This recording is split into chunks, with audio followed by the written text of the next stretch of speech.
সুপ্রিয় দর্শকবৃন্দ, আসসালামু আলাইকুম। কেমন আছেন আপনারা? আশা করি আল্লাহর রহমতে ভালো আছেন। যদি চ্যানেলটি ভালো লাগে অবশ্যই চ্যানেলটি সাবস্ক্রাইব করুন। পাশে থাকুন প্রতিদিনের মতো। আজকে এক আপুকে আমার চ্যানেলে হাজির করেছি। মিডিয়া কি কারণে আসছে সেটা আপনাকে শোনাবো। আসসালামু আলাইকুম আপু। ওয়ালাইকুম সালাম। আপু ভালো আছেন? হ্যাঁ, আলহামদুলিল্লাহ ভালো আছি। আপনি ভালো আছেন? হ্যাঁ, ভালো আছি। আপু কতদিন ধরে স্বামী ছাড়া আছেন? ৩ বছর আগের স্বামী কি হইছে? মারা গেছে। মারা গেছে।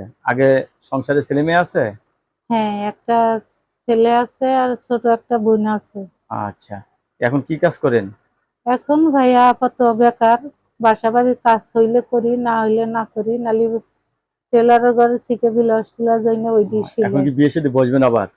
হ্যাঁ ভাইয়া, ভালো মানুষ পাইলে বিয়ে শাদী বসবো। যাতে ভালো একজন মানুষ পাই, ৫ ওয়াক্ত নামাজ পড়ে, কোন রকম ডাল ভাত খাইতে পারলেই হইলো ভাইয়া। বয়স্ক বয়স্ক পুরুষ হলে চলবে আপনার? ভাইয়া বয়স্ক হোক, যে যেমবা মনে হয় হেম্বা হোক, যদি আমার পাশে দাঁড়াই, যে আমার পাশে দাঁড়াইবো সেই রকম একজন মানুষ পেলে বিয়ে শাদী বসবো। আপনার কাছে ধন্যবাদ আমার চ্যানেল সময় দেওয়ার জন্য। পরবর্তী একটা মেয়ের ভিডিওর জন্য অবশ্যই অপেক্ষা করবেন।